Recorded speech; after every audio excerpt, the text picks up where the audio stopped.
Bonjour les amis, si vous écoutez tous les médias, si vous écoutez les réactions de l'ensemble des responsables politiques, Rassemblement national et Reconquête excepté, la France est en train de partir à volo. Les malheureux musulmans, qui sont juste 5 millions si on les écoute, sont tous en danger. L'islamophobie, donc le racisme, y progresse. Vous vous rendez pas compte? Il y a eu déjà la semaine dernière, donc, un malheureux musulman dont on a oublié de nous dire qu'il était en situation irrégulière. Et même s'il est en situation irrégulière, la famille est reçue dans tous les ministères, à l'Assemblée nationale et tout, il n'y a pas de problème. Donc un malheureux musulman, Abou Bakr, a été tué à mort par un Rom bosniaque dans une mosquée. Et là, donc les insoumis, ils nous ont fait tout de suite une manifestation contre l'islamophobie. Ils ont dit que tous les Français, ils étaient racistes parce qu'islamophobes, que tous les musulmans, ils étaient en danger et que c'était très grave et qu'il fallait faire une loi contre l'islamophobie, comme le réclament d'ailleurs les islamistes dans toutes les structures internationales où ils sévissent. Et donc ils vont remettre ça, les insoumis, des manifs dans toute la France le 11 mai prochain. Et pourtant, le procureur de Nîmes a dit que finalement, même si le crime il a été commis dans une mosquée, le mec paraissait un psychopathe, là, le Rom bosniaque, et qu'il aurait tué apparemment la première personne qui serait pointée. Mais là, il s'est trouvé que c'était un musulman. Mais bon, ça va pas suffire. C'est la preuve que l'islamophobie est partout. Et puis, il y a eu un autre événement, et là, ça me rassure pas. C'est arrivé il y a quelques jours après à Poissy. Alors là, ça va me retomber dessus. Poissy, c'est la ville où je suis né. Et il faut que ça soit à Poissy qu'il y ait une musulmane à 16h30 qui s'est fait arracher son voile en pleine rue alors qu'elle poussait son bambino qui va sûrement être traumatisé à vie dans sa poussette. Et donc, bon, il n'y a pas de témoins, personne n'a vu. Les caméras, elles disent qu'on ne voit rien. Mais toute la classe politique, le préfet, tout le monde, il écoute les musulmans. C'est un fait d'une extrême gravité. C'est vachement plus grave que, par exemple, un Français qui se fait égorger. C'est vachement plus grave que la petite Lorraine qui se fait tuer de 47 coups de couteau à l'école par un mec dont on précise pas qu'il est d'origine turque, pour pas stigmatiser. Donc, vous voyez, la France, elle est quelque part un pays rongé par le racisme, sachant que le racisme, comme l'islamophobie, les seules victimes du racisme, c'est les Noirs et les Arabes, et les seuls coupables du racisme, c'est les salauds de blancs, puisque Dominique Sopo et toute la gauche le théorisent. Le racisme ne peut venir que des colonisateurs, et les colonisés, ils peuvent qu'en être victimes. Donc le racisme anti-blanc, c'est une construction de l'extrême droite qui disent. Et pourtant, les amis, alors, je sais pas, mais on m'a envoyé un livre, ce livre-là, donc, le racisme anti-blanc, l'enquête interdite, un livre écrit par François Bousquet, que j'ai l'honneur de connaître un petit peu, qui est un essayiste qui se revendique de droite et par ailleurs un garçon très brillant et très sympathique. Et donc François, il sort un livre, oulala, vous lisez ça en admettant que vous sachiez pas. Moi, je savais déjà un peu, mais je vous avoue qu'il publie à peu près une quarantaine de témoignages dans son livre, des témoignages beaucoup d'hommes, de quelques femmes, de beaucoup d'enfants entre les années 1990 et les années 2020, qui, dans leur école, se sont retrouvés la plupart du temps minoritaires, se sont retrouvés parmi les rares blancs au milieu des Noirs et des Arabes, se sont retrouvés dans les transports parmi les rares blancs au milieu des Noirs et des Arabes, se sont retrouvés dans les clubs de sport, dans les clubs de football notamment, parmi les rares blancs au milieu des Noirs et des Arabes, et ce qu'ils décrivent est pathétique et bouleversant et révoltant, et très franchement, les témoignages ne peuvent pas vous laisser indemne. Vous voyez pratiquement toujours le même schéma, c'est-à-dire d'abord, rappelons quand même des faits, Je vous parlais de l'islamophobie, il n'y a aucune mosquée qui est attaquée, il n'y a aucune mosquée qui brûle. En France, la réalité, c'est que ce sont les catholiques, ce sont les lieux chrétiens, ce sont les prêtres qui sont agressés. Parfois les rabbins, jamais les imams. Donc rappelons déjà ça. Rappelons sur le racisme qu'on n'a jamais vu un groupe de blancs attaquer un noir isolé, attaquer un arabe isolé et le frapper à 10 contre 1 au sol. On n'a jamais vu ça depuis que les spécialistes de l'antiracisme prétendent traquer le racisme en France.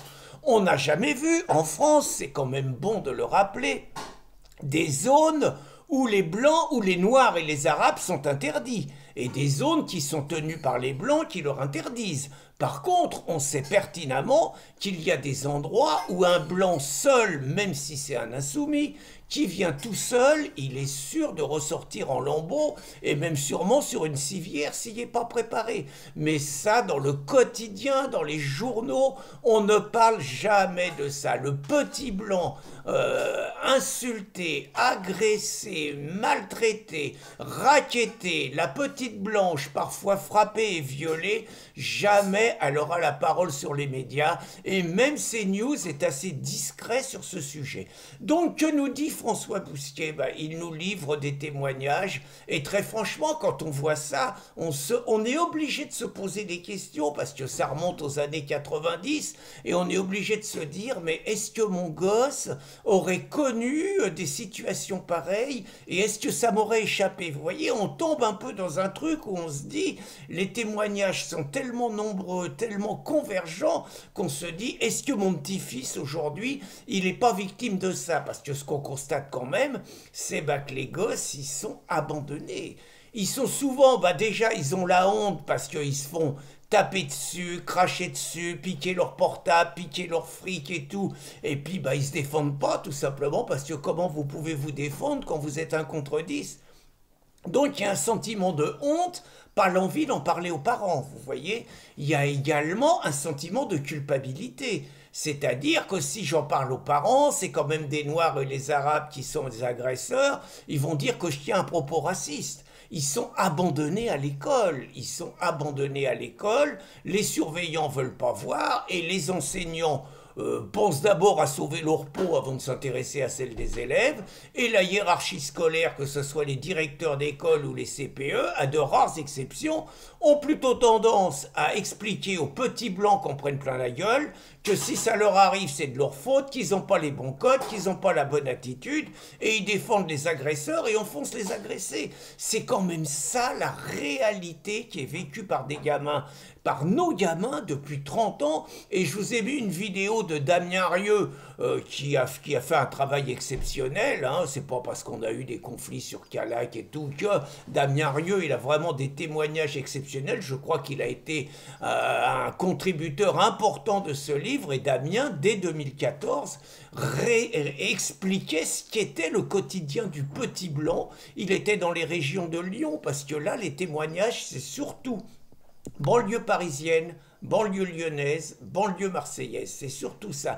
Mais aujourd'hui, on sait très bien que ça s'est élargi. On a vu dans les émeutes après la mort de la racaille Naël que beaucoup de petites villes qui auparavant étaient préservées sont aujourd'hui passées aux mains des racailles, qui se sentent absolument tout permis et qui se sentent protégés par le système, qui se sentent protégés par le fait qu'ils ont le clan.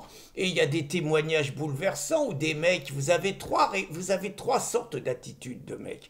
Vous avez celui qui se soumet pas, il y en a pas beaucoup, hein, et qui se bat, qui s'organise, le mec en prend plein la gueule, il revient souvent amoché parce qu'il se bat à 1 ou 2 contre 10, mais le mec il canne pas. Et il y en a pas beaucoup. Vous avez celui qui se terre, qui essaye de se faire le plus discret possible pour essayer de sauver sa peau, quoi. Vous voyez, c'est le silence de la survie qui se comprend. Et puis, Vous avez celui qui, pour sauver sa peau, accepte complètement les codes de l'autre, devient rappeur, devient violent, fout le bordel en classe, essaye d'en faire encore plus que les racailles habituelles, et qui n'hésite pas à agresser ses compatriotes pour montrer aux autres qu'il est définitivement passé avec eux. Il prend un prénom musulman, il fait le ramadan naturellement et tout et tout. Vous avez des témoignages sur les clubs de football qui sont bouleversants. Alors pourquoi je vous raconte tout ça? Pourquoi je vous parle de ce livre? Parce que ça me donne envie, ces témoignages. Je suis certain que parmi tous ceux qui m'écoutent tous les jours, je suis certain que parmi tous ceux qui lisent Riposte laïque tous les jours, je suis certain que vous avez été confrontés, peut-être pas directement dans votre chair, mais témoin d'actes de racistes anti-blancs, d'agressions contre les blancs, de propos racistes contre les blancs, contre lesquels peut-être vous n'avez rien pu faire, mais qui sont enracinés dans votre tête. Et ce que j'aimerais, c'est que vous le disiez, soit dans les commentaires, soit même par des témoignages sur Riposte laïque, je vous ai mis l'adresse, et on publiera sous pseudo, si vous voulez protéger vos enfants, votre femme, si vous ne voulez pas être exposé, ou sous votre nom, mais je pense intéressant quand même, dans la continuité de ce livre, de vous encourager à témoigner sur la réalité que veulent cacher les salopards d'antiracistes, les pourritures d'insoumis,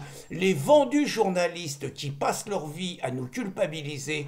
Les principales victimes des agressions, ce sont les catholiques et ce sont les Français. Les principales victimes du racisme en France, ce sont les Français. Et les principaux racistes, je ne dis pas que tous le sont, les principaux racistes, ce sont les Arabes et les Noirs, que l'on appelle pudiquement les Maghrébins et les Subsahariens. Je vous demande vraiment, ceux qui ont été confrontés à ça, de témoigner. Ça va être intéressant sur les adresses que je vous ai fournies. Bonne journée les amis, et vraiment chapeau bas au livre de François Bousquiet, et je vous conseille de le lire et de l'offrir à un maximum de personnes. Bonne journée à tous.